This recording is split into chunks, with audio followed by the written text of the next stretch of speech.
Hosted by Mike, the Big Cheese.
right, welcome back to the Heavy Metal Mayhem Radio Show. It's good to be back on the air. We were off last week. I was on vacation. Actually, I'd rather be on vacation. I have to be honest with you. I had a great time in Florida like I always do. But we're back on here live, and we got a great show tonight. George, Steve, and Craig from Overlord SR are on tonight's show, as well as an interview with Daniel Cleland from Savage Existence. We'll get to that in the second half of the show. Right there, Death Camps from Cro-Mags. That comes off the band's second record, Best Wishes, from '89. John Joseph, the original singer, the falling out had already taken place. It was a little different lineup of Cro-Mags. Harley was leading the band at that time and on lead vocals also. A great song, a good record. Nothing will ever compare to Age of Quarrel, the first Cro-Mags record from '86. I mean, even that record dabbled, they came out through the hardcore scene. That's how I knew them, from being a part of that scene in the early to mid '80s. But they were always a little metal tinged, but this record was definitely much more metal sounding than the first record. But Age of Quarrel, one of the best records ever. I'll put that up against any hardcore record back in the day. As I saw an interview with John Joseph too, they asked him about why he moved to Florida and New York, and he's like, New York is a dangerous place. That's coming from a guy who was in a hardcore band, who was a real hard ass, and actually did time in jail when he was a kid. That's how bad things are becoming here in New York, that he even moved out. We got a great show tonight. Like I said, we'll keep the music flowing here. We'll have our first guest on in about 20 minutes. We'll be calling up the guys from Overlord SR. I still say Overlord, even though I know they're the SR because of the other Overlord, but we'll talk to them all about that too. How about we do a little Wild Dogs, Endless Nights?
Cities. Do I ever love that band? Local band here from Staten Island, New York.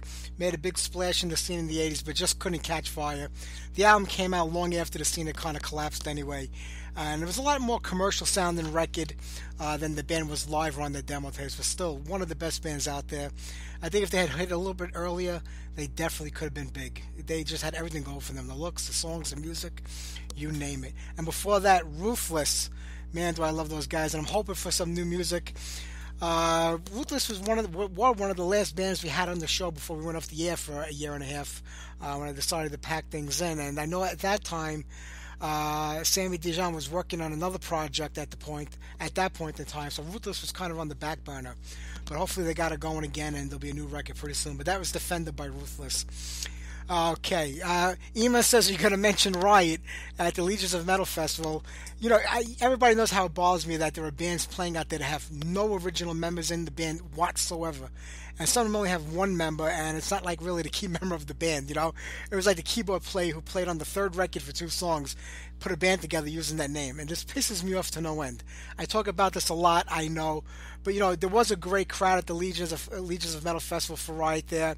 But I've noticed that Riot, who went by Riot 5, you know, they said that they were a little different than the other Riot, but they're just playing Riot songs most of the time. The one record they put out, the last record they put out, wasn't bad, but it was like more European sounding metal. Didn't sound anything like Riot to me in any way, shape, or form. But I've noticed that lately on a lot of the advertising for shows, the 5 is being dropped and just the Riot is being used. I don't know if it's the promoter doing it or if the band's putting it up. I have no idea. It's almost like they're trying to switch over to just plain Riot again and go by that name. But it's not really Riot. But, you know, people like it. You know, it's weird. Like, I was in Florida last week. We went to Disney World like we do every year in May.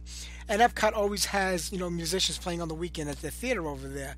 It's never metal bands. You know, I got to see Night Ranger one year, which was like a heaven for me because I really hadn't seen Night Ranger since the 80s. And they are one of my, like, you know, favorite bands. You know, people can't believe it, but they really are. I love those guys back in the day. You know, so we saw the Commodores there, and there was one original member of the Commodores, a rhythm and blues funk band from the 70s. Got a million hit songs. Lionel Richie was in the band. Everybody knows them. But they played up there, and I'm like, there's no original members in the band but the one guy, the guitar player and the singer. And I'm like, the people were going crazy for them. Whether they knew them or not, whether they knew who the original members were or not. Even I don't know the original members of the Commodores. I mean, I wasn't into that music in the 70s. I know the hit songs from the radio, and if you saw the band with Lionel Richie, I would know. But you know what? I kind of got it there. People just want to hear this music again. The singer in the band now is a singer of one of the original guitar players who's managing the band. You know, so people are just having a good time. And I do kind of get that, but it still pisses me off when there are bands out there playing with no original members. Quite right. Here's a perfect example. No original members are quite right. Yet there's a promoter from New York, I think it's Atlanta State, promoting the show as the return of legendary bassist Rudy Sarzo, original founding member. Now, that was put on by the promoter or the club, that flyer. Probably the promoter. Rudy Sarzo, great bass player, great on stage. Love Rudy. Had him on the show a dozen times. Fun guy to talk to. A memory like you wouldn't believe. He can remember every detail of everything that's ever gone on in his life. Never mind his career. He wrote a great book called Off the Rails. Check it out if you haven't already. It's been out for a long time, maybe 10 years, but a solid book. Rudy Sarzo is not an original member of Quiet Riot. He's not a founding member of Quiet Riot. The band was founded by you know, Kelly Garney and and Randy Rhoads back in the day. Kevin DuBrow found his way into the band. You know, Drew Forsythe on drums. Rudy Sarzo was brought in after the second record was already recorded when Kelly Garney tried to kill. He said he was going to kill Kevin DuBrow because he couldn't get along with him, and they got arrested that night for drunk driving that prevented the murder from taking place. How true the story is, I don't know, but it makes it for a great tale. But Rudy Sarzo is not an original member or a founding member of Quiet Riot. The first record he played on was Mental Health, and he only played on half the record, I believe. You know, he wasn't even on the full record. So go figure that. It's just the way of promoting it. Chuck Wright actually played bass, I think, on most of the songs on that record. But it's just, you know, who's in Quiet Riot? And then I saw an interview that Chuck Wright did, who actually was with the band from '83 for a little bit, you know, and he kind of got bumped out of the way for Rudy Sarzo back then. And 30 years later, he's got bumped out again by Rudy Sarzo. Somebody asked me if Rudy left the band, which you know is inevitable. He'll probably stay with the band for this 1 year and leave. Would Chuck Wright go back? And he goes, well, I don't know who made the decision to kick me out. I'm like, who made the decision? Who's running Quiet Riot today? We know it was Frankie Benali when he was alive, but he's gone. Rudy Sarzo's not running the band. Is it Alex Rossi on guitar? It's not Kelly on drums, and it's not Jizzy Pearl on vocals. These guys just joined the band. Is Frankie Banali's widow running the band? Is she handling the business of the band? Who's making these decisions? Who's in charge of Quite Right? That's what I'd like to know. All right, I'm not going to keep going on about that because I can go on about that forever. Let's get on. You know what? We don't have time for one more song. I got to call the band up. Let's just do some Overlord, and then we'll talk to the band right after that. Here's Knights of the Realm.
right, let's get the guys on the line. They should all be together right now.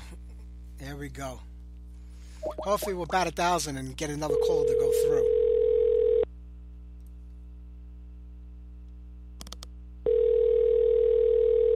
Mike! Mike! George, you there? Yeah, here we go. All right, is everybody there? Yeah, everybody's here. Oh, great. What's up, It's a pleasure to talk to everybody tonight. Because I can't see you, I'll just throw out the questions, and whoever wants to jump in and answer, feel free. Hey, we've been in makeup for an hour, and then Craig reminded me that this is on the radio, and I'm like, man, why are we getting makeup then? But I can see it, and you guys look beautiful. I can see the makeup through the phone. It's an incredible look. Thank you very much. If I wasn't straight, I'd be over there hicking on you guys. So, are you going to count us in when we're on the air, or are we on the air now? You are on the air live right now. All right. Hey, America, what's going on? Hey, Listen, it's great to have all you guys on here. Yeah. As a kid back in the 80s, I remember being a big demo tape trade and having a friend in North Carolina, and we swapped tapes, and he gave me a copy of Medieval Metal, and I gave him some from a local band in New York, and I've been a fan of you guys ever since that time. And I was always disappointed that in the 80s, no records came out or anything like that, but I'm happy that all these years later, you kind of made up for that. Cool. Awesome. Yeah, we got, when that album came out, we got caught up in opening up for all these bands and playing live, and we should have been putting out more records. That happens. I mean, it opened up a lot of doors. We were opening up for a lot of bands. Yeah, well, that was the important thing back then, was playing live and getting out there. That's how we did things in the 80s. We all went to shows, and that was it. But when you think, how did I know the band came about really in the late 70s, early 80s under a different name, Reagan, before it became Overlord back then, not Overlord I saw. How did it all come together with you and Steve? I know Greg came in later on, but how did you guys hook up and start this band? Well, Steve, our original bass player, Daryl Collins, and Steve, they were in a band called Fantasy, and I wound up being a guitar player in that band in the mid to late 70s. That was a cover band, and then it morphed, into Reagan with a different singer, because Steve and some of the other guys went on to do other things. And then after that, Daryl and I said, well, you know what, we gotta get together with somebody and do original stuff and quit doing covers, because Reagan was a cover band. We were doing everything from AC/DC to Scorpions, Judas Priest, Maiden, Aerosmith, stuff like that, and ZZ Top, those kind of bands. But then I said, well, Daryl, who should we get? And he said, man, let's get Steve Sosa back. Let's get him, and we'll do Overlord. Can you imagine you guys have been together for like 40 years now doing this? I know. The two of you? Yeah, it doesn't feel like it, does it? It does, because, we all feel like we're in our 40s.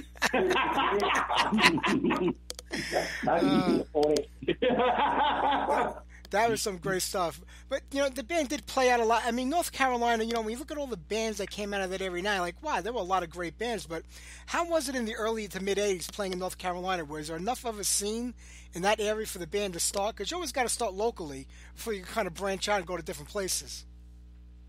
Well, the problem with North Carolina, here's the thing. We're in Fayetteville, North Carolina, which is home of Fort Bragg, one of the largest military bases, home of the 82nd Airborne, and you get people from all around the country, all around the world here, but there was no metal scene here in Fayetteville, and in North Carolina. There were people who wanted to see metal, but we had to kind of make our own scene. Like what we would do is, in fact, I'll tell you the story how we got Craig.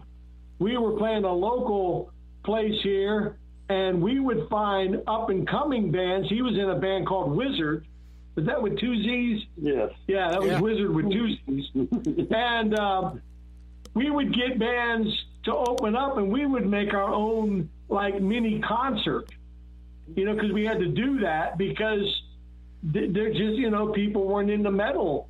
Even then, they wanted to see it, but you got to remember, we're in the Bible Belt also, so they kind of suppress all that kind of stuff. It barely gets played on the radio around here still to this day.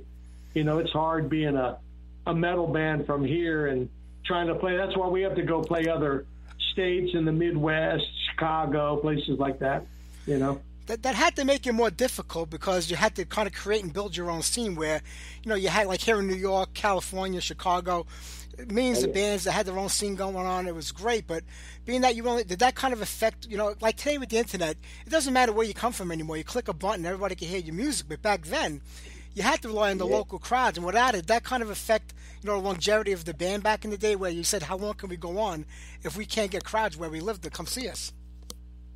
Exactly. Well, we would flyer places up, put up posters, call everybody and their mother to come out and see us, and we would try to do like 3 days in a row and change up the set and change up the lineup and, just do outdoor shows. I mean, we had to be real creative back then. There were places where people would build stages way out in the middle of the country. You had to drive, 45 minutes out in the middle of nowhere, and then it would open up. Across a rickety bridge. Yeah, across a rickety bridge. Thinking, I hope the band doesn't sink, And then you're playing out underneath the shade tree on a stage with a generator, and the generator ran out on the same song twice. It sure did. Yeah, we played on flatbeds. It's like drive-in. Remember drive-in theaters, people? Sure do. Yeah. I mean, we did drive-in theaters with big outdoor concerts. I mean, that's what we had to do. I mean, we played on Bragg. We did play on Bragg. Yeah, we played. All the stuff electrocuted. Well, we were packing up during a thunderstorm in the middle of all these pine trees in Fort Bragg. And, I mean, the troops loved us, but we had to get everything back in the truck, and lightning was striking all around us. Yeah. You tell those stories now, and you think about that stuff now, and you laugh, how funny it is that you did. But back then, were you laughing back then, or you're saying, damn, what are we doing? It wasn't that funny. Yeah. No doubt. It had to be hard. But, as the 80s wore on, I mean, look, I think 2 years after the demo came out, I mean, you guys wound up on Metal Massacre. And by that time, the Metal Massacre series of records had already taken off. People were looking forward to them. A lot of new bands were discovered that way. Did being on that album kind of give you a little boost or a little help in getting the name of the band out? Definitely. Yeah, it got us.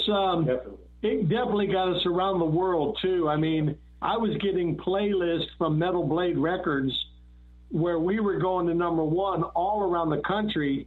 So I was getting all the names of the program directors on all those. These are FM radio stations and college radio stations. And AM. Yeah. And I would just call them up when the PD was there and do air tags and thank them for, our song Keeper of the Flame going #1 on those playlists because people were calling in. And that's how it was back then. But we were also getting played around the world, and that's what got our name everywhere else was that Metal Massacre. I mean, if people don't know, Metal Massacre 1 spawned Metallica with Dave Mustaine from Megadeth still in the band then. Yep, that's right. Yep. After the album came out, was there any talk of maybe doing an album with Metal Blade after that? Was there any chance of that, or was Metal Blade just interested in putting out the compilation at that time?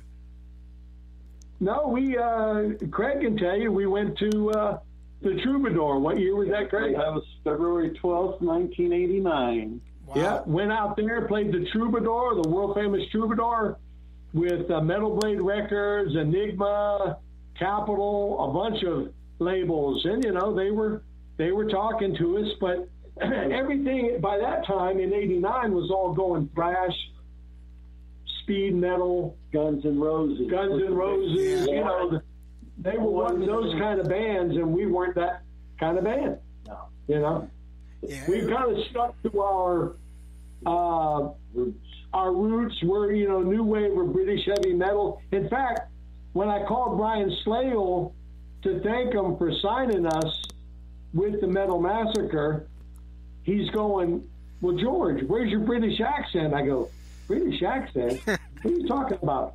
He goes, I thought you guys were from England because you got the new wave of British heavy metal sound. And I go, no, we're from North Carolina. And he said, well, then where's your Southern accent? I said, I don't, we're all Army brats. We don't, nobody in the band has an accent. I said, well, no, I can talk to you like this. Or, you want some crumpets and tea. Our amps go to 11. He said, no, don't do that. He goes, I thought you guys were from England. I go, we'd come all the way from England to North Carolina to record an album? Wouldn't that be very expensive? And he said, yeah, I didn't think about that, huh? That's funny. That's too much.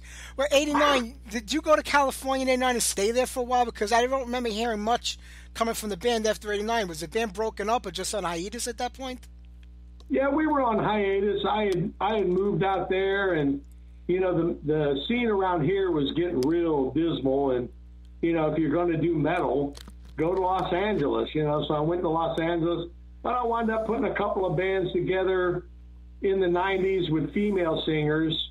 And You opened for quite a few people, though. Too. well, I know. I mean, one of the bands we opened up for at the Blockbuster Pavilion out in San Bernardino, which is where they had the US Festival in '83. But there's now a permanent place out there. We opened up for Pat Benatar, Fleetwood Mac, REO Speedwagon in Orleans for about 65,000 people. Wow. And then the next year we opened up for Kansas and Styx for 55,000 people. So, yeah, that was a lot of fun. That's a big place, Yeah. I mean, when you're the opening band and nobody knows who you are, but that's how you know if you're a good band, because when you get done with a song, either you're going to hear crickets or you get, applause and a cheer, and that's how you know if you're doing the right thing. With this band, in 2019, we played the Legions of Metal up in Chicago. Yep. And first time it ever happened, every song, the crowd sang all the words to every song in our set. And that was pretty cool. That's how you know you've done something, halfway right. Yeah, absolutely. Well, that's a great festival. They just had this year's edition this weekend, so I mean it's still going strong. But going back to like those early days, I mean from like 90 to like 2010, was there anything really happening with the band? Because the first time I remember hearing about the band again was when you signed with Heaven and Hell Records and the Medieval Metal 2 compilation came out. And that was the first time I heard from the band in probably a decade, at least me, myself. Yeah, because I was doing other stuff, and we were playing live places. Go ahead, Steve. Actually, what we were doing copy songs, and we had different members in the band trying to work different people in to recreate Overlord again, to try to bring it back and start working on original material. That it was was a lull there. And when you're lazy, I mean, it's like late 08, we kind of got back together. In late 08, and we played a lot of cover material, and then we started working on some original stuff. Right. Yep. Doing the original thing is what we've always wanted to do, because covers are great, and we do them at sound check. If we're opening up for Kiss, we're going to do Strutter at sound check. I mean, that's kind of band we are. We don't mind doing that because we have fun doing it, and they'll come up and go, "Hey, are you playing that song tonight?" They go, "No, we just did it for sound check. It's your song." Well, when the record came out in 2012 in Heaven and Hell, I saw the SR on there, and I thought maybe it was like a copyright logo because it was small in the bottom. Then I heard the whole story about, the Overlord from New Jersey with the lawsuit and this and that. But, I mean, you guys were around long before that Overlord, in my opinion. And you kind of came in through the scene at the same time. And I know back then we didn't have an internet. People didn't. You could have had a band with the same name one town over. You wouldn't even know it back then unless you heard something. Nobody knew anything. But I was surprised that you guys changed the name. I mean, he dropped from the Overlord 2 later on, not much long after that. And the SR became more prominent when the band in Jersey really wasn't even active at that point, or even active at all anymore. I was surprised. But did they have some sort of copyright claim to the name that made you guys have to change it? They trademarked the name in 2001. Oh, okay. And the reason we never trademarked the name back in the 80s is because I'd contact a lawyer, and he wanted so much money back then. Yeah. It was just a lot of money back then. You know what I mean? So we figured since we were on Metal Blade, and like I said, that New Jersey band never came out till 85. We were around since 1980. Yeah. So, I mean, and then to find out, they were sending us all kinds of cease and desist, and, you can't use this name. And we're like, man, But they did offer to sell it to us, though. That was nice of them. Yeah, for a lot of money. It was a lot of money. So it goes to show you how important really? that name was to them, that they were willing to sell it, but they were willing to fight to keep it for you using it, but they wanted to sell it. So how important was that name to the band? Well, I mean, to them, I mean, and what's funny is they're like a prog metal band with one guitar player. We've always been a 2 guitar player band, you know. Yep. And I could never get the guy at Keep It True in Germany to ever admit to me, because they played Keep It True in 2001, and I could never get him to tell me whether they said that they claimed to be us to get over there. And I bet you they asked them, well, are you guys playing Keeper of the Flame? You know, they probably said, oh, we don't play that no more. You know, I could never get them to tell me whether that was true or not true or whatever happened. They probably did, because that band wouldn't be on a bill at Keep It True in Germany. They're not from the time frame of the era that they like to book bands from. So that's probably what happened. But, I mean, the original singer of the band, Bobby Lucas, is a good friend of mine, you know, and he's been out of the band since after that record. And even he was shaking his head over this whole thing. He's like, I don't get it. It's all Mark Edwards that was doing it, but it makes no sense to me, because today you got 18 bands playing with the same name, the same type of music, and nobody even cares no more. Exactly. Well, he's in Attacker, and Attacker was on Metal Massacre 5. Yes, the original version of Attacker was, yeah. Yep. Is he still in Attacker now? Yeah, he's been with them for, I don't know, 8-9 years now. Yeah. Yeah, I know, and that's awesome. And Bobby reached out to me and said, "Look, George, I'm so sorry about all this stuff." And he said, you know, I've moved on, and their drummer moved on, because we're tired of this conflict. He said, I don't know why we couldn't share the name, because they're 2 different bands. Yeah. You know, and I mean, everybody knows us for Keeper of the Flame and our songs, and they know them for the Snow Giant and their songs, and you know, but he wouldn't, and I'm talking about Mark Edwards, wouldn't relinquish that. Yeah. If you notice on Medieval Metal 2, it's Overlord with an E, and then there's an SR in a little circle. Yeah. Right. So we just decided to drop the E. You know, the other thing is, the E is the Old English spelling, which denounces the word Lord, so you're not saying over God. Okay? Yeah. And that's what we went with.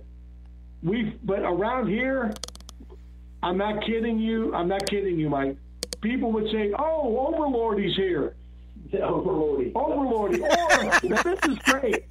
We're opening for Sabotage, and the marquee says, tonight, Warlord. Yeah. And we're like, what? And we get to another place, and we're overloud. And overkill. We're like, what? Don't you read the packet I sent you? You know, so that's funny. So we just figured we'll drop the E, you know, because there's a lot of those bands that like to drop the E down to, you know, that D tuning. So we'll be a real drop E band. We'll drop the E. It now looks like Overlord, and then we'll put the SR, and it stands for Sovereign Reign. Overlord, Sovereign Reign. So there you go. Quick and easy story, right? Yeah. Yeah, it is better than fighting over it, because you know what? In the end, you wind up spending a lot of money with something that could be irrelevant later on. But I get it, because, you know, it was your name. It is a hard thing to let go of sometimes, but I think you did the right thing. Let it go with those guys. And you know what? Where are they now? I don't hear them playing. I don't see nothing from them. So you're the only Overlord out there. Yeah, they're doing, in fact, the Encyclopedia Metalum, if you want to look up bands, that's a great place to look up, and their name doesn't even come up anymore. I mean, when you type it in there, it'll put us in there with the, you know, Overlord with the E from North Carolina, and then it'll direct you to the new page with the Sovereign Reign, the Overlord SR. Yeah. It is what it is. You guys have moved on and put out 2 great records since then. I mean, 2015, Still Standing comes out. Has that classic Overlord sound, but yet an updated sound, too. I mean, you kind of like, you know, showed where you would have been at today, but you held kind of true to the original sound of the band also. Was it intentional to try to write music like that, where people say, oh, I know this is the old Overlord, it's a new, you know, it's like new music from the old Overlord, or was it just where you guys write musically, or where you know where the band should be, sound-wise? Yeah, appreciate it. Thank you. Hey, we got David Pop Morris, the new drummer. He's here. Hey, David, how are you? Hey, doing great. I got a little story to tell you. Go ahead. I used to see these guys back in the 80s play here in Fayetteville, and now I get to be on stage and perform with them. How's that for a sweet story? That's pretty good. Either makes you very young or makes them very old, one or the other. Yes and no. Yes and no. Yeah, that is a great story. It's like, the Tim Rip Romans type story where you got to see these bands play live, and then years later, you're a part of that band. It's definitely a cool feeling. Exactly. Yeah, well, I'm glad you're in there, and I'll tell you, Prepare for the King, the new record, I think you guys just blew it out of the water with this record. What a killer album from start to finish. I mean, how did it all come about with the new record? I mean, was there a lot of time and effort put into this? Because the last 2 years with COVID, a lot of bands were down from playing live. So did it give you more time to focus on the songwriting? Well, the COVID thing wasn't a big problem with us. It was like, we had a drummer and a bass player, and the bass player decided to go back doing cover bands. So we got a new bass player, and then we were writing these songs with the drummer, but he just kept saying, I'm not a metal drummer. I don't feel this. It's not me. So then I ran into David and we auditioned him, and, but so it takes time to gel and work all that in while you're writing new songs. You can't just, throw them into the fire. You got to let them learn some of the old songs and get the gel happening. And then you start doing the new stuff. And so it took a little while, but the COVID thing was kind of a blessing, because nobody was booking anything, everything was shut down. But you didn't get COVID, George. It gave us the time we needed to work on the material and get it all together. Right. Sure did. Yeah. So you like this album? I absolutely love this record, man. I put it on. I feel like I'm back in my bedroom in 1984 again. Playing Overlord for the first time. It's got that vibe to it. Well, that's funny, Mike, because one of the interviews I did for a magazine, the guy wrote in there, it sounds like you guys went in a time machine back to 1984, wrote these songs, and then brought them back to the future and put them on this record. And I go, wow, that's funny. I like that, because I like time travel. Yeah, why not? No, it's just a solid. You can see that you weren't trying to recreate that earlier sound. You weren't trying to live off of the earlier music. This is who you guys are. You write who you are and what you're about. And it just really shows on this record. And a lot of bands had the last 2 years to kind of work on music, so they went over things over and over again. They kind of perfected it. And some bands just threw shit out, and it worked. Yeah, sometimes you can, and the old saying is you can overthink something and keep, I heard an interview with Paul McCartney, and he said when he hears the old Beatles songs that they did in the 60s, he said, I wish I could redo that bass part on this, or I wish I could have sang this differently, but he said, we could have overthunk it back then even, and, you got to just get to a point where you go, you know what, this is it, let's put it out there. And I like what Lemmy from Motorhead said, you write songs, you record them, you run them up a flagpole, and you find out how many people are going to salute it. Yeah, that's the best way of putting it. Do you tend to overthink things when you write music, or is a lot of it kind of just spur of the moment where it's natural and it comes out, or do you have to put a lot of time and energy into certain songs to get it to the way you want it? No. No. It's funny, Mike, I write on the acoustic guitar first. So I write it on the acoustic, and then I bring it to Steve, and then we kind of come up with, what's the concept of the song, or what do we want to, sing about or write about, and then we start writing things, and then I get with Craig, the other guitar player here, and we start working out our part. And what's great about Craig and I is that we never have to say, well, if I'm playing a G here, where, we never have to talk about it. We know we've been working together for so long that we know where we're going to play, what we're going to play, and do things, and it just kind of comes together. And if we write a song if we can't be motivated to play it at rehearsal, then we're not going to be motivated to play it live. So we'll put it on a back burner and just leave it over there and let it simmer. and then we'll come back to it. Yeah. And then sometimes we'll just steal parts from that song and write another song. Yeah. Yeah, that happens.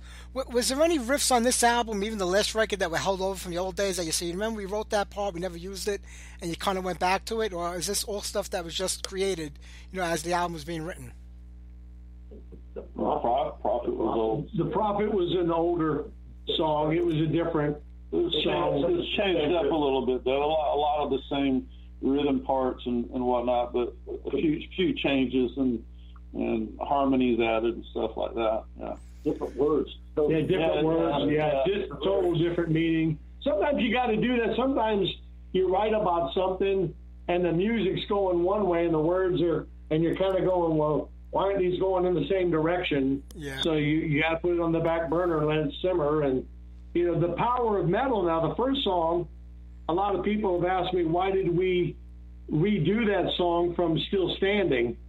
Because on Still Standing, it's called Power Metal. Yeah.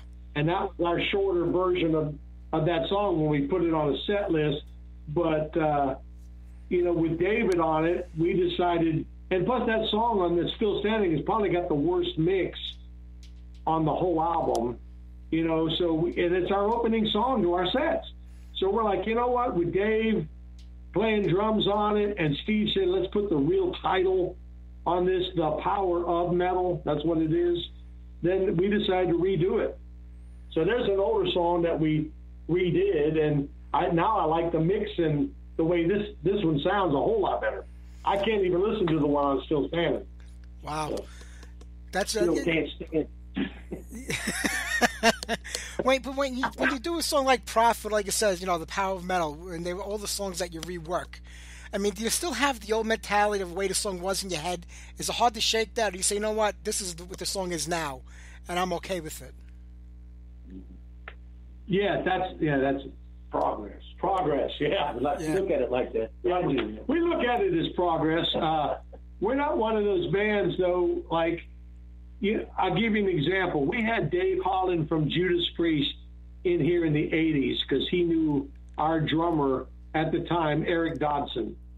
And he came by and listened to us practice and everything. And in fact, the first couple of songs we did Judas Priest, and he's in the control room in the studio, and he looks at the sound guy and he goes, hey, is that Judas Priest? And the sound guy looks at him and goes, yeah. He goes, well, tell him to quit playing that, play some Overlord. So anyway, he tells us that the Turbo Lover album, which was the tour he was on when he was here. Turbo. Turbo. Yeah. Oh, is this Turbo? Turbo. Yeah. Okay. Anyway, he said that they had written that whole album like a Rush, like they had gone prog, Rush. And the record company came in and listened to the songs, and they were like, what is this? And they go, well, this is the album. They go, this ain't Judas Priest.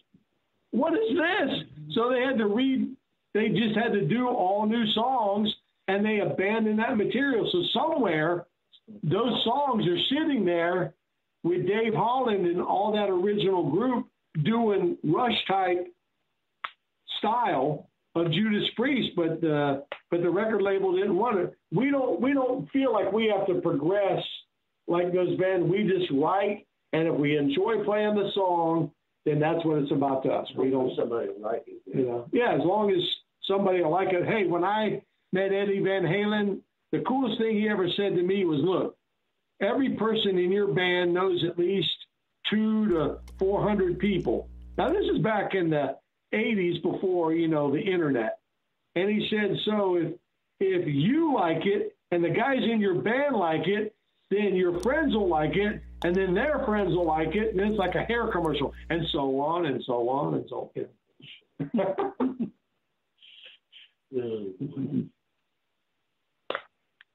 Mike, you still there? Yeah, can you hear me? Yeah, okay. Yeah, we lost the connection a little bit, but we're back. We're okay. Everything you said came through. What's that? Can you hear me now? Yeah, I can hear you. Okay, yeah, we lost the connection there, but everything you said came through on there about so on and so on. But I was saying back then, everything was through word of mouth and connections and bringing your friends in and their friends in. And that's how you built up a fan base and made fans. Today, you click a button on the internet and you see who, responds to it. Yep. Well, the problem with a lot of the bands, too, on the internet is they sound great on their videos because they've manipulated everything in the studio. And then when you click on a live video of them, I mean, you go, oh, okay, and you're like, wow, what happened there? We try to sound. That was one of the nicest compliments we got from several fans when we were in Chicago at Legions of Metal. Was they said, wow, you guys sound like your albums. We didn't think you were going to sound that good. And I was like, wow. That's a nice compliment. When you're in the studio. That to me is a compliment when people come up and say that about the band, that, hey, you guys sound like your records, because we try not to do a lot of overdubbing with vocals and things like this. We want the band to sound like we do live and, not have all this. What is that thing called? An auto-tune people use it? We use no auto-tune. Yeah. A lot of bands today are going on stage with recordings and doing playback. And it's like it says, because when you're in the studio, it's very easy to multiple layers of the guitar, vocals, add effects, sounds. And when you go live, you can't recreate that. To me, I'd rather see a band on stage live screwing things up, making a mistake, playing a wrong note, not being able to hit a high note. I'm fine with that because it's live. That's the whole experience about being live. You listen to those earlier Iron Maiden live albums, Bruce Dickinson's voice was cracking and breaking. They never edited it out. They never corrected it in the studio. They left it alone because that's what a live show is supposed to be. Right. Raw, live. It's live. Yeah. Anything can happen. Memorized. That's right. But you just said you do make a conscious effort in the studio not to go too far where you can't recreate it, live. Yeah. Well, I think people get caught up in that whole, I want to be creative and I want to put all these layers, As much as I like Led Zeppelin, they were ones that were kind of guilty of that, I think. Their live performance was, but it was Zeppelin. How could you couldn't take a thing away from it, because Zeppelin is true. Hey, incredible. Yeah. You're right about that. Well, now with the new record out, I mean, COVID, I don't think COVID really exists below South Carolina anyway, because anything below that and going out Midwest, it doesn't even exist. It's just something made up, because they're out there living like there's nothing going on anyway, which I love. I spend a lot of time down in Florida.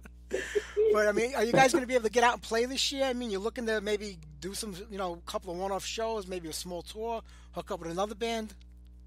Well, we're working on some shows now. The biggest problem is with the whole COVID thing is with 2021 last year, we got to play at the Blue Ridge Rock Fest and opened up for a scat of big time bands in front of thousands of people. But we were lucky to get on that show, because this year, a lot of the shows from last year have gotten all pushed in to this year because they got canceled. Yeah.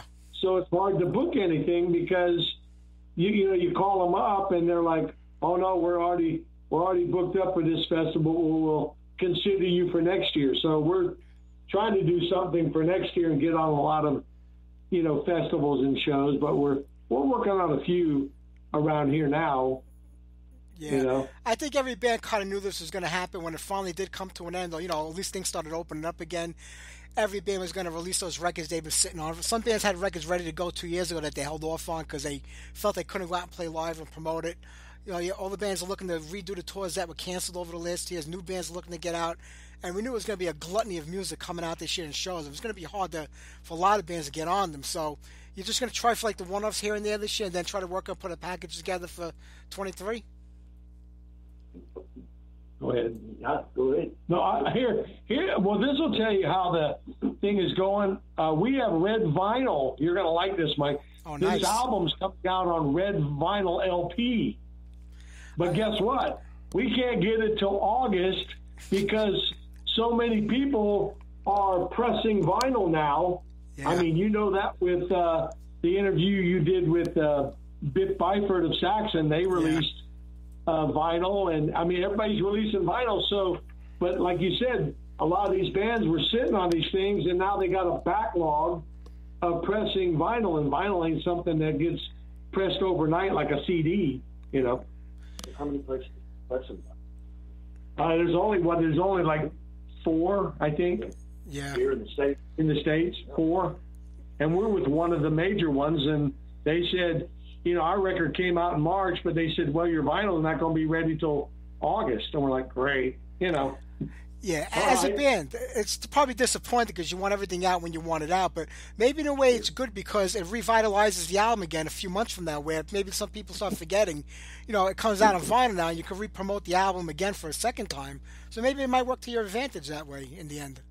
It might. Yeah. Hey, Mike, let me ask you a question. Do you like vinyl or CD? I've never liked CDs. I got to be honest with you. I grew up with vinyl records. That's all I had. I bought CDs when they came out. But, you know, ever since vinyl made a comeback and people put it on a print, that's all I buy now is vinyl. And I get a lot of digital because of the show on the internet, but personally I buy all the vinyl. Yeah, we love vinyl. I mean, I'm looking at about 300 metal records right here in the studio we're in. Yeah. I'm looking at them right here. There was nothing like coming home in the 80s with that vinyl record from the store, opening it up, taking a whiff of it, putting it on the turntable, reading the lyrics, looking at the sheet. The only thing better than that was getting the new issue of TV Guide with Farrah Fawcett on there, so I had something to whack off to when my parents went out. There was nothing better than that. That's awesome. Yeah, this album here, when you pull it out, you'll have all the words to all the songs. It's in the CD. In fact, we had to do a bigger booklet. It's like 6 pages because we didn't want the words so small that you had to get a magnifying glass out to read them. Thank you. As we get older, you need bigger print. Exactly. So, but on the album, you know, it's 7 songs, but you know, it's got liner notes and everything on the pull-out sleeve. So it's great. And there's our picture, and you know, this album's going to be nice, especially in red vinyl. That's going to be nice. Yeah, it's gonna be cool. Did you guys do this all on your own? Did you record the record, put it out all by yourselves, or are you dealing with any kind of label on this one? That's Exodus Stratagem Records. That's who we're signed to. Great. Yeah, we're signed to Exodus. That was Still Alive and Standing was our first record with them, and then this is our second record with the first studio record with them, Exodus Stratagem Records. Yep. We're not going to wait 7 years for another one. I mean, I know this one is fresh and new, and we want to play the hell out of it, but hopefully we'll get one in a lot less time. Oh, yeah, we're already working on songs now. In fact, we're working on several songs, but like I said, we're always working on the set, too, so when we get a chance to go play live and promote this album, you know, we can go do it. So, you know, it's kind of a catch-22. I know. Well, I mean, you did have the live record out in between these two. The Still Alive and Standing album came out. Yeah, in fact, that one is starting to gain ground again because people are, you know, listening to us live, and you know that's raw, and you get to hear what we really sound like. I mean, there's some mistakes on there, but you know, nothing big. Just, you know, we're human. We're not machines. Yeah. Well, what do you got? Any plans to meet? I'm going to have to let you guys go in a few minutes because I want to play a couple of songs. I got my next guest calling in from Costa Rica, and I got to watch out because he can send like some Mexican drug cartel over here to kill me if I don't get him on in time. So I don't want to hold him up. But, you know, what's the immediate plans for the band right now? Cool. What's the immediate plans? Yeah, what's coming up next? Well, like I said, we've I can't really talk about some of the bands we might be opening for because it's not nailed down yet. But that's you can mention it. Nobody listens to the show anyway. You can mention it. Yeah, we're trying to work on this next record. I think we've already got the title, but I'm not going to put that out there yet either. But we're already starting to write songs for the next record now, so it can come out a lot quicker, and not take so long. I mean, plus we're doing it all in this studio here. This is Castle Studios, so this is where we rehearse, but we can also record, you know, that kind of a thing. So we're just wanting to get out there and play some festivals and meet our fans, and you know, that's what we do at the merch booth. The whole band shows up and we meet people. We don't charge people like a lot of these bands do to go backstage and meet us. We don't feel like that's right. You know what I mean? I could put a tip bucket out there if they want. If they want to throw money, we'll eat for chips. We'll play for money. You know, that's the way to do it. Oh man! Hey, listen, when that new record comes out, we just like playing live and playing for our fans. I'm hoping it all comes together real soon because I would love to see you guys live and hopefully get up here to New York area. I know a couple of promoters I could probably hook you guys up with, maybe make something happen or work it out with them. It'll be great to see you here in the city. Oh yeah, where are you at, Mike? These days I'm in Staten Island, originally from Brooklyn, New York. Cool. Oh, Brooklyn. Okay, I love the Brooklyn. I know nobody's ever told you sound a little like Joe Pesci. Absolutely, that's the Brooklyn. You know, there's the New York accent, and then there's the Brooklyn, New York accent. It's two different things, and I got the Brooklyn, New York accent. Yeah. You know, I worked for Sam Ash Music when I was out in California, and I worked with a guy named Jimmy Agnello, and he looked like Ray Romano. Okay, yeah, we all look like that. And he was from Brooklyn. He kept saying, people come up to me and go, "Hey, when did Ray Romano start working at Sam Ash?" You go, "Oh, Ray Romano." The good thing about the accent is nobody fucks with you because they don't know if you're connected or not, so they leave you alone, even though you're not. They just think so. Either that or you own a pizzeria, one or the other. I can do my best New York impression. I go, "Yo, Mike, I'm out here at 33rd and the 3rd with a dirty boy, and I'm getting a slice of Joe G's pizza." You got to go to the Original Ray's on 14th Street. Oh, Original Ray, that's right. Original Ray's over there. That's too much. Hey, well, guys, listen, I'm going to play a couple of songs off the new record. You know, In Ancient Times was one of my favorite off this album, so I'm going to get that on first, and we'll play another tune after that. And when the next record comes out, come back on the show. We'll do this all over again. Oh, Sure. we'd love to, Right. Mike. Mike, thanks so much. And, hey, Ancient Times was the first song we wrote on this album. Glad you love it. Yeah, you said that to me. I'm going to play that right now. But George, Steve, Craig, David, thanks for being on, man. I appreciate it, guys. You come to New York, I get you some Brooklyn pizza and a cold beer. All right. You got it, guys. Have a great night. Talk to you soon. Take care. Bye-bye. All right, let's get on In Ancient Times. Brand new Overlord SR. They'll still be Overlord to me.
Now hear the story as it's been told, as it was written so long ago.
Overlord SR, beginning of the end. Pick up the record if you haven't already, and you have to wait till August for that red vinyl, which is going to be pretty cool.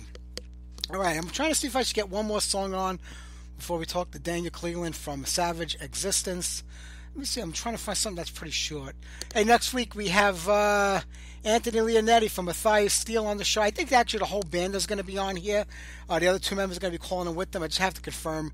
I was away on vacation last week, so I didn't have a chance to talk to him. But Anthony will definitely be on the show next week. And we haven't really booked anybody for the last weekend of the month because it's Memorial Day weekend. It's hard to get people on the show, but I'll see what I can do. I know we got Gwar on the week after that, so we're kicking off June in a good way. All right, how about we do Warrant, Ready to Command, and then we'll jump into that interview.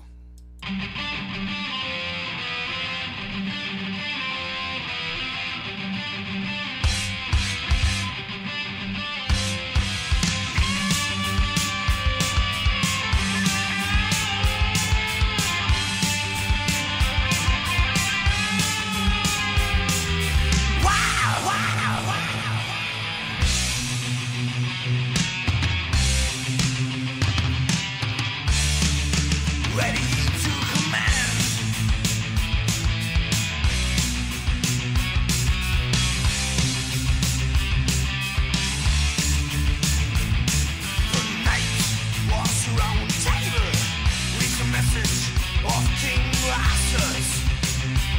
His appearance, O'Gan wants to take the crown from Camelot. His hangman waits for the victims, so innocent. No time to lose, we'll never see the king. Merlin the wise put power in my hands.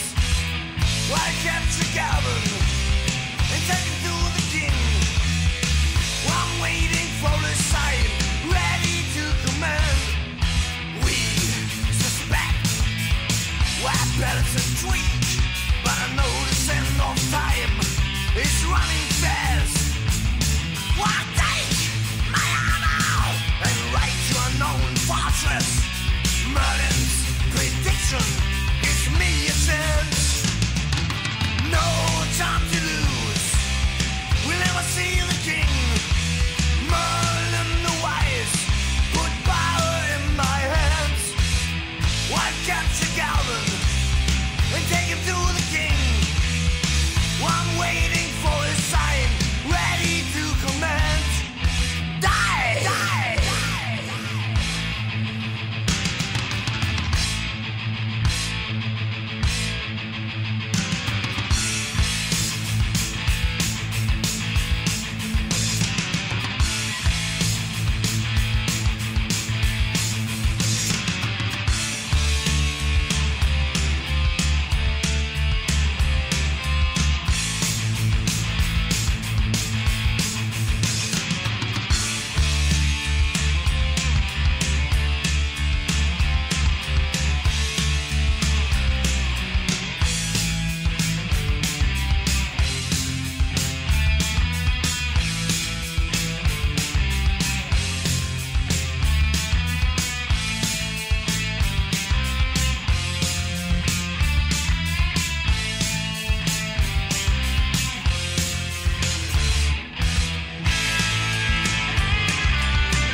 wanting to die, fighting the odds.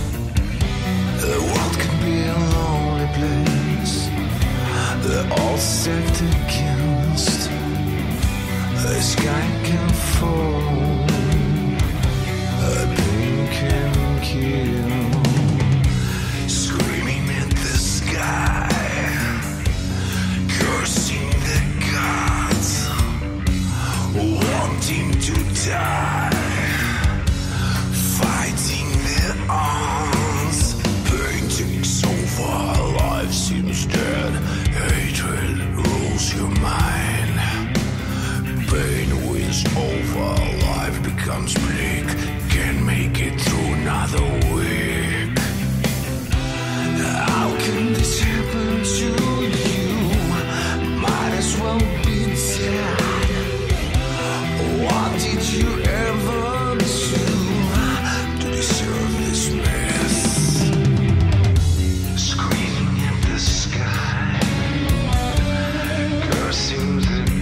chilling here in Costa Rica. I Woke hear you. up. I have to tell you, it's kind of like an international band. Canadians, Russians, Costa Ricans, everybody's in the group. Yeah, yeah. It's pretty reflective of Costa Rica as a country, actually. It's kind of like a melting pot. It's the intersection of continents, and a lot of people from around the world come here, and a lot of people from around the world work in my company at Soltara, and yeah, we're an international band. It's good. That is good. And I have to tell you, great album, Animals. I mean, it seems like a lot has happened to the band in a short amount of time. And people say, is it luck or just a lot of hard work? Yeah, well, I mean,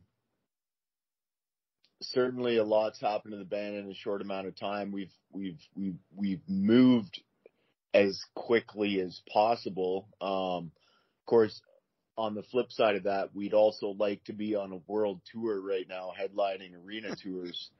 But, we got to be a little bit patient for stuff like that to happen. But yeah, I mean, it was only really a year ago that we got the idea to really even record the first album. Like we weren't a band that was touring and playing shows and like, okay, let's, we didn't start gradually. It was like, me and Jesse, are we interviewing right now? Are we recording or anything? Yes, we're recording. It's for the radio. Oh, okay, great. So yeah, me and Jesse, Jesse's a drummer, Jesse Radford. Yeah. We're friends from way back, and we used to play together way back, but we just started playing together again because Jesse's working with me here in Costa Rica. We just started playing together again, like in 2020, late 2020. So, we were just kind of drinking beers, hanging out we had this little like kind of garage at Soltara, bringing back some of the old music we used to play and write. And it was only, around, I think, April of 2021 that we were like, okay, you know what? Let's throw down some of these songs. Let's record. Fortunately, by that time, I was already friends with Logan Mader, who, he was literally on stage playing guitar for the first metal concert I ever went to in 98, right? So he was like kind of a guy I looked up to for a long time. I loved Machine Head. I loved Soulfly back in the day. That was when we were in high school. Just, metal was like our lives. So then we kind of decided, I think around April of last year to actually record. And I cut a deal with Logan. I'm like, yo, we've got about, 7 songs I think we can throw down. Just drums and guitars. I can play 2 guitars and I can play bass. And, if we get around to bass, that was the thing. If we get around to bass. And so that gave us like 90 days to practice hard and really, get everything fairly tight. And then Logan came down in June of last year to Costa Rica. We rented a studio here. We went into the studio. We crushed out, did the scratch tracks. Then Jesse banged out all the drums in like 2 days. And then I banged out all the guitars. Was really like well practiced, so it went really fast. Did guitar 1, did guitar 2, and then we had plenty of time, so I did all the bass tracks. We ended up getting 11 tracks done in like a week on instrumentals. So that was like the 9 songs from Animals plus the 2 cover songs we did from Double Barrel, which we just released. Old from Machine Head, which Logan actually played guitar on, and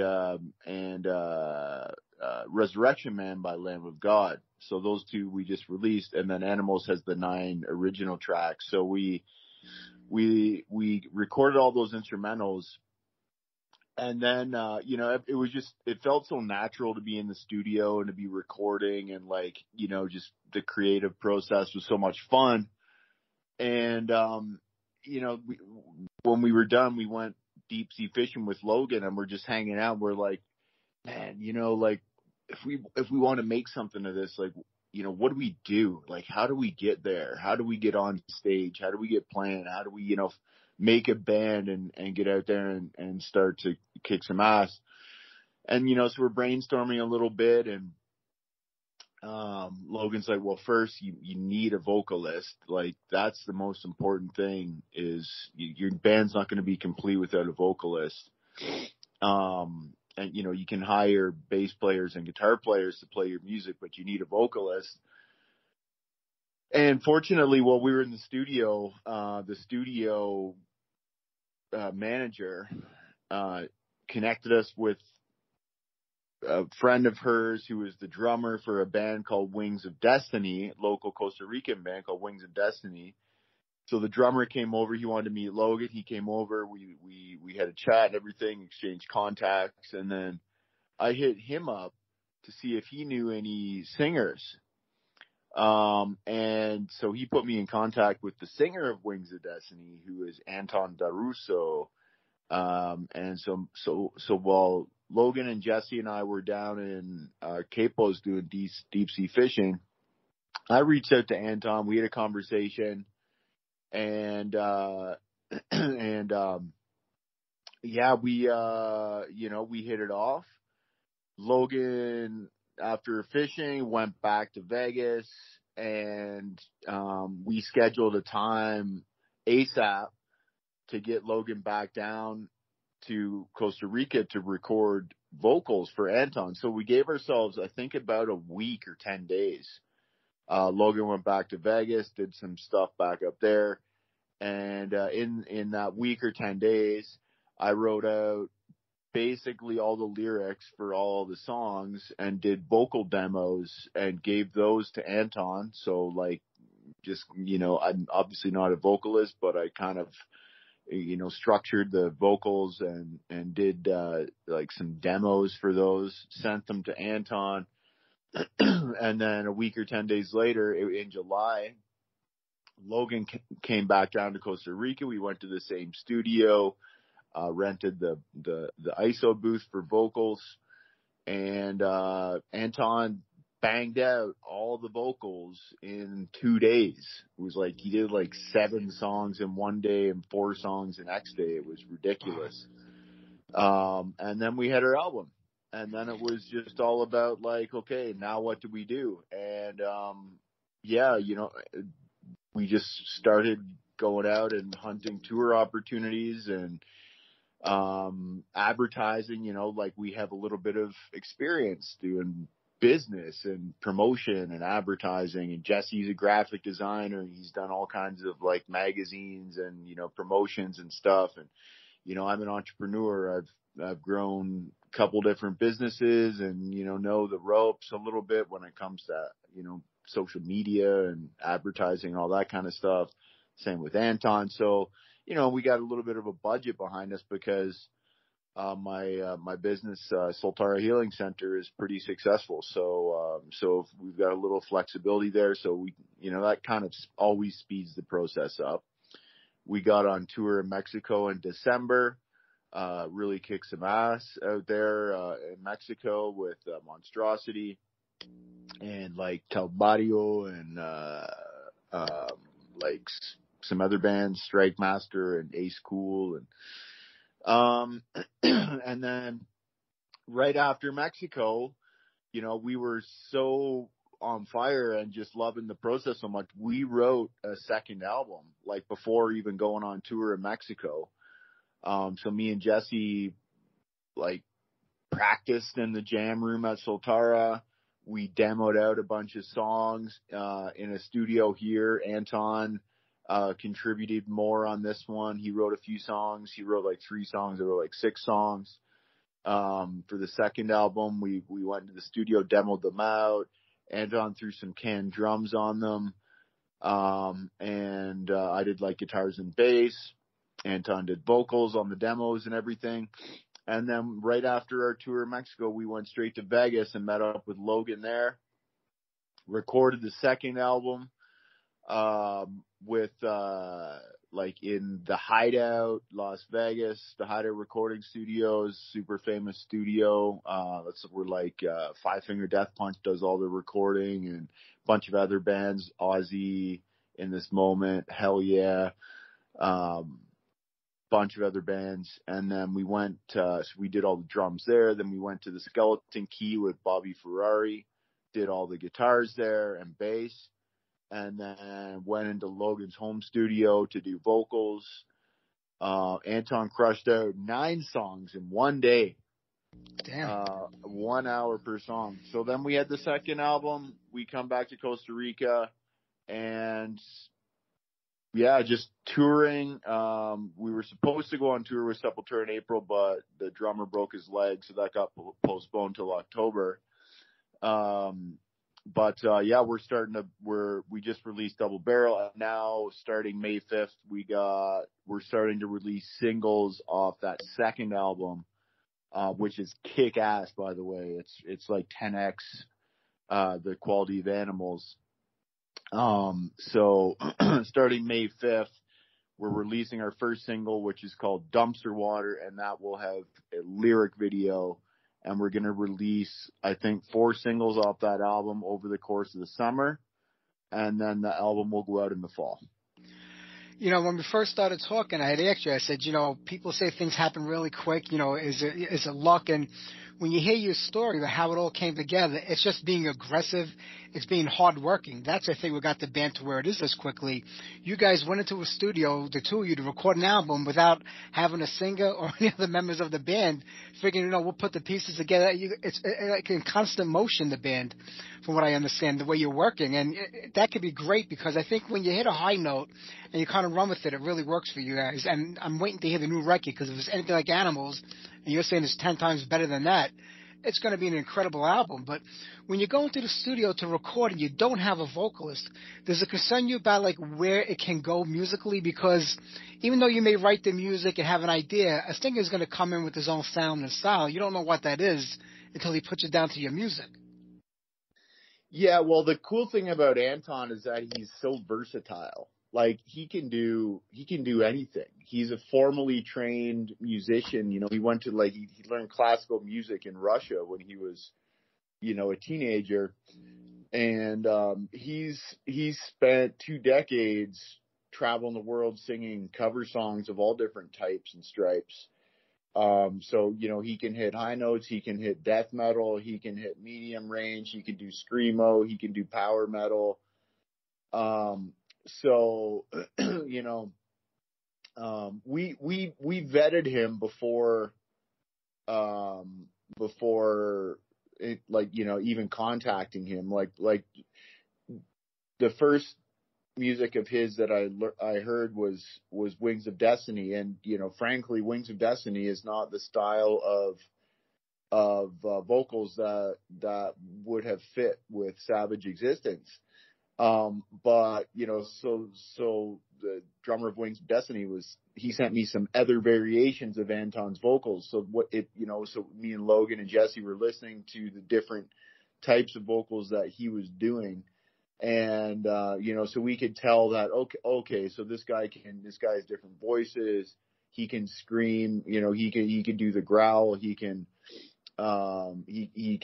do long sustained screams and growls and stuff like that, because, you know, our influences were always more in the way of, you know, a little bit of like death metal, Cannibal Corpse, Suffocation, Lamb of God, Machine Head, old Soulfly, old Sepultura, things like that.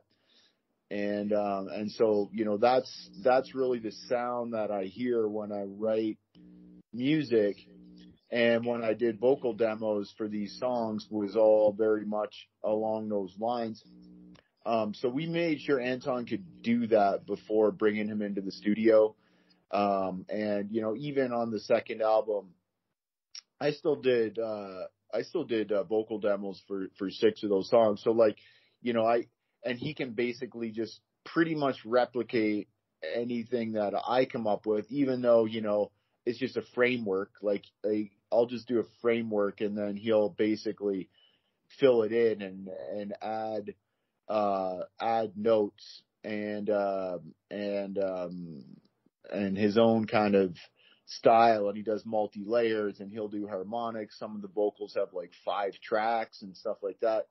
And then, you know, he did his own songs, but matching the style. So he can really do anything. Like, for example, he just released a cover song of Hurt, the Johnny Cash version. It was originally a 9 Inch Nails song, and Johnny Cash covered it, and then Anton covered the Johnny Cash version of that song, which really shows his versatility as a vocalist. But yeah, you know, that's really, we made sure he was able to match our sound before bringing him in. Yeah. You know, when you listen to the music, I mean, it kind of appeals to everybody. I mean, there's a little bit there. There's a great groove going on in all the songs. I think there's something there for every fan of metal, whether it doesn't matter the genre that you like. There's a little something there for everybody, I think, and it kind of all melts together into a very distinctive sounding style of music. Was this something you intentionally did, or was it just the way you write, or all your influences coming together to create the sound that you put out together for Savage Existence?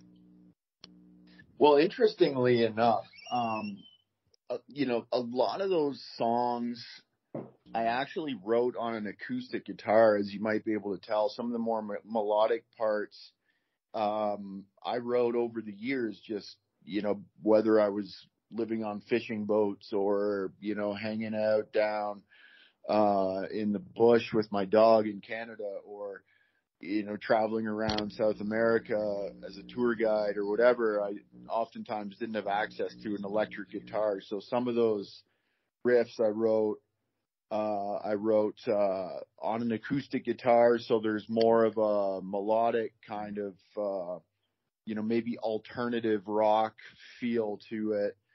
And then other ones I wrote in the basement of me and Jesse's townhouse back in London, Ontario, back in, like, you know, early 2000s, when we were, you know, just finishing college and living there and partying like crazy people. And we had like this old kind of shitty townhouse with another buddy, and we were like, you know, growing mushrooms in one of the rooms upstairs, and we had a bunch of shit set up in our basement, and we would, you know, record on a tape recorder down there, just blasting loud music on 4 Celestians with a Mesa Boogie dual rectifier kind of thing. So there's that vibe as well. Like, for example, where we, you know, Animals was one of those songs. 1,000 Pounds of Trainwreck was one of those songs.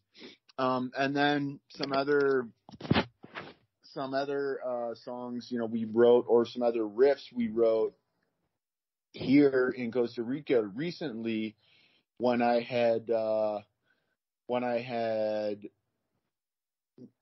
started, you know, I had like a kit here. I had like, you know, a cabinet and an amp and a guitar here. I was playing a PRS guitar through a Engel Powerball 2 on a PRS cabinet. So, you know, there's just a variation in scenarios of where the actual music came from. Also, just a variation of moods. And then, you know, some riffs were like tweaked to be heavier over time. And then there's also somewhat of a kind of southern rocky, like a bluesy southern rock twist to it, and that's all thanks to Anton and Logan record, because you know, I basically played 4 guitar tracks in the studio So it would be like 2 layers of guitar 1, 2 layers of guitar 2, but they're basically kind of replicating each other on like almost basically 2 rhythm guitars. But as a singular guitarist, that's the music that I heard when I was playing with Jesse and stuff. But Anton wanted to add, he has a famous saying, "No blues, you lose." So when, after he finished recording vocals, we had like a half a day left in the studio, and he just sat down and tracked out a few licks, as he would say, couple of licks on some of the songs. So like, for example, on Turret on the Bunker, there's like that kind of southern bluesy, rocky lead on it, which Logan played. So Anton tracked out a couple of example riffs, and then when Logan took it back to his studio to do the mastering, Logan laid down a lead guitar on every single one of those tracks and kind of embellished a little bit on what Anton suggested in terms of the accent riffs. So there's a little bit of a southern feel to it as well. And Logan, of course, Logan's father was a blues guitarist, so Logan's real base as a guitarist is in blues. So there's a little bit of that. And so it's multidimensional, and it, depending on the song, some of them are fast and punchy and heavy, and some of them are more of a slow groove. Some of them, like Down by the River is more of a ballad.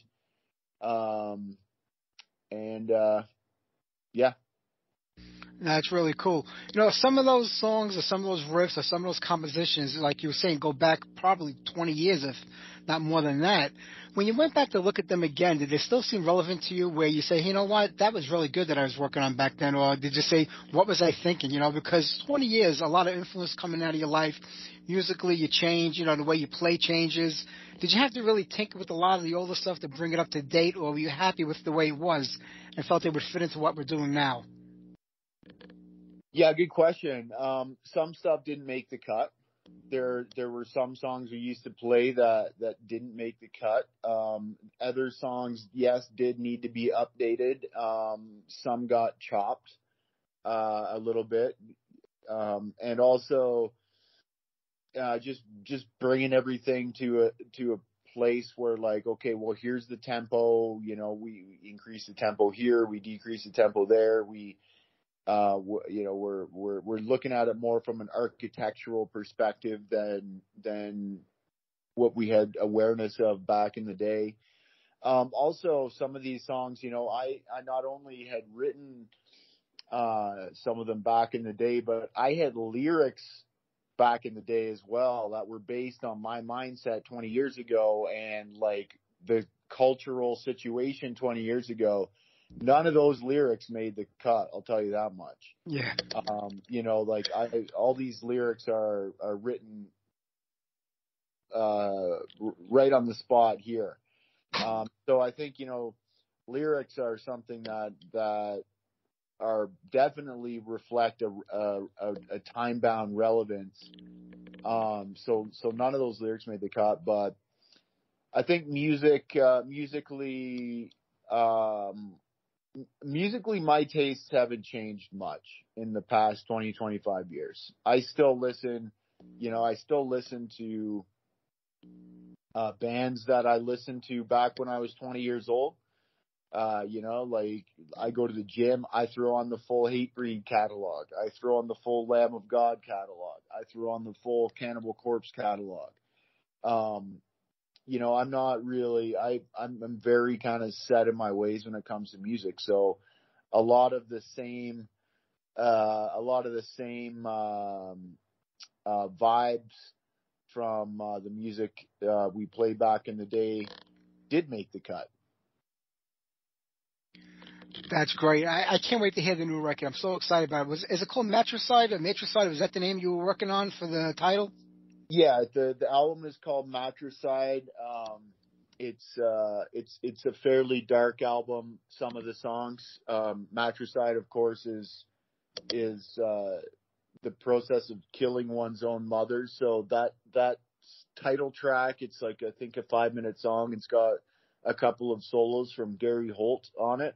Gary Holt, of course, our beloved guitar player from Exodus and Slayer. He did a solo on one of our songs called Enigma, and another one called The Matricide, the title track. Which is basically just humanity kind of destroying its own mother, in a sense, being the planet. There's a couple of other real brutal songs, the two of which are coming out, they're next to be released. So, Dumpster Water, which is coming out May 5th, is really all about this kind of collusion between big tech, big government, big pharma, big media, and the fucking massive mess that all caused to our culture and our society over the course of this bullshit pandemic. And also the next song to come after that is called Cull, Cull. That also has a video. We got videos for both of these songs, which are both brutal. That is it's kind of a dystopian song that I think people are really going to jam to. We added that to our live set, actually. And then we've got some more upbeat, more I guess kind of groove metal-ish. Those are both pretty metal. They're both in drop A tuning. So pretty heavy, pretty aggressive.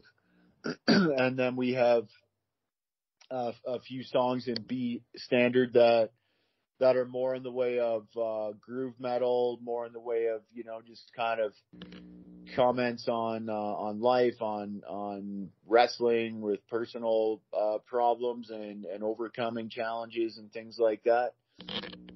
So we're going to have some more of those come out as well. And then I think the song Matricide will come out with the album in probably September, October.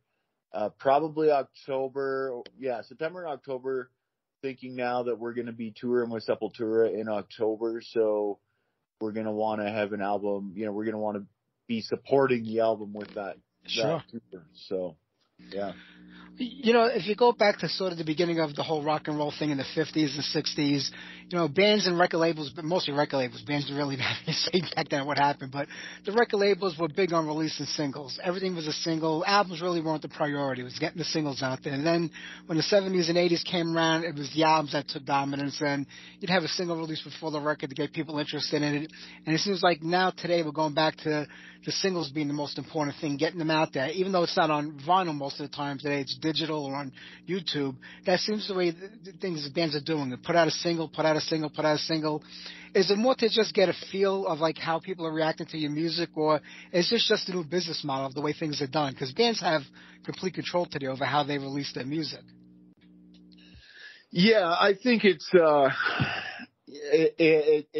related to just how people consume these days. It's a shorter attention span that, but you want higher frequency. People want the new thing. They want something new, but they also don't have a lot of time or attention to give to it. So you release a single, it's like, okay, there's something, and then, that kind of keeps them engaged to hear one song, and then it's like, okay, and then, they'll want something else, but really fast. So it's based on, so our label, Blood Blast Distribution is,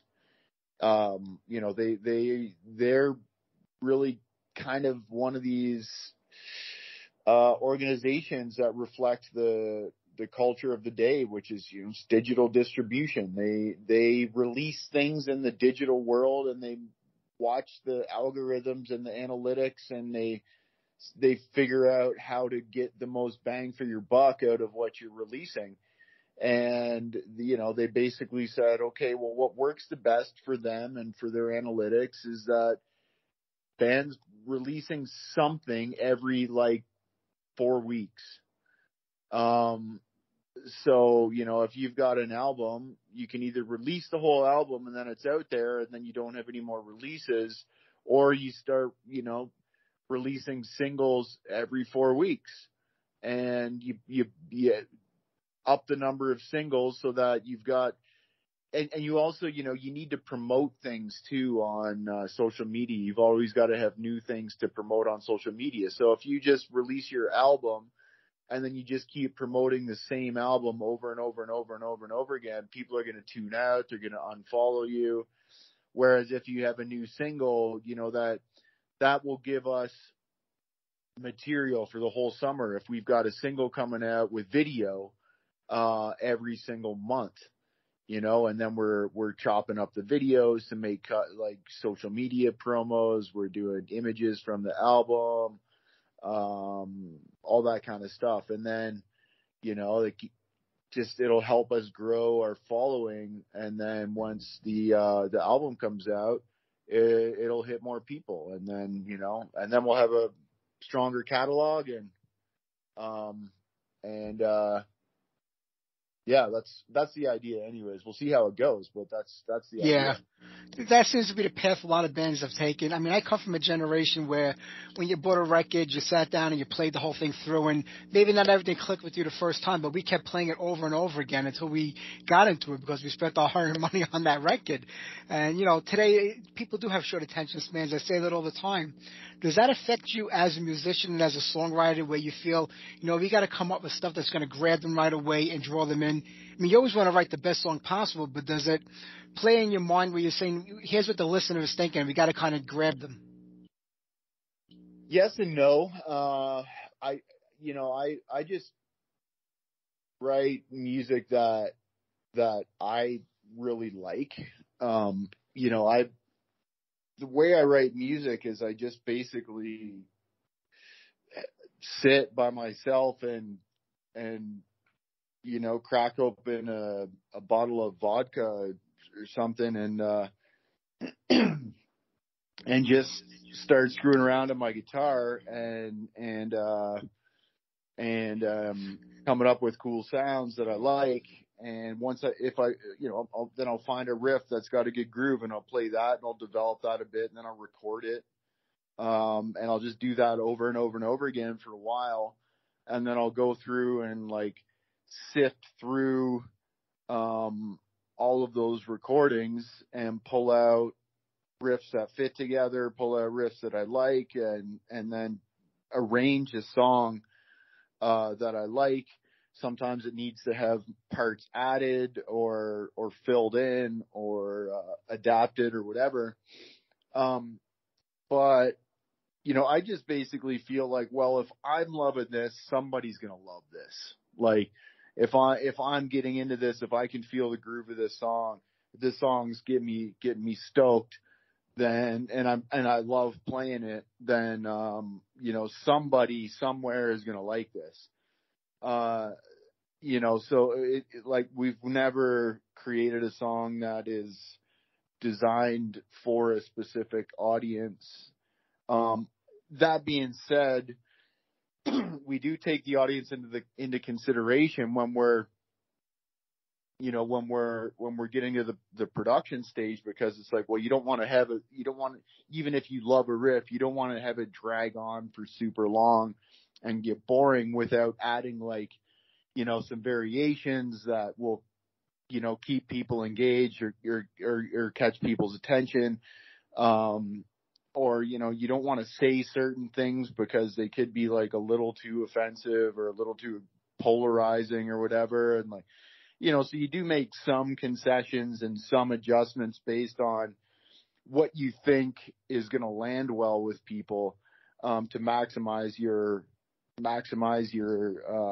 traction. But yeah, we would never write a song just to please people, I guess. And I'm glad that you haven't. Daniel, I'm not going to keep you much longer. I mean, Animal's out now, Double Barrel out now, brand new record probably coming out this fall with the rescheduled Sepultura shows. I hope you can make it here to the U.S. to do a couple of gigs. It'd be great to see you guys live. You got a new fan in me, and I'll be there with you guys till the end. Well, we're actually going to be up in New York Mike. On June 17th and 18th, we're playing at a venue called Sharky's in Syracuse, New York. We're going to be doing an acoustic show on the 17th, which is kind of interesting. And then on the 18th, we're going to be playing at a festival called Pure Filth, which is actually being headlined by Exodus. So we'll be sharing the stage there with our friend Gary Holt and some other bands. I think there's about 5 or 6 bands that are playing that day. The venue's got 4,000 or 5,000 people capacity. Yeah, we're a last minute addition. We're just trying to get what we can since Sepultura got postponed. So, we're going to be opening. It's not ideal, but at least we'll be there. We'll be hanging out. We'll be having some drinks and talking to people, and we'll be playing up in New York. So if you can make it to Syracuse, man, June 17th and June 18th. That's great to know, man. I'm going to do my best to get there. It's a little bit away from New York City, but I'm going to do my best to get up there. It sounds like a great festival that weekend, so I'm looking forward to that. But Daniel, the best of luck with the band, man. I can't wait for the new record.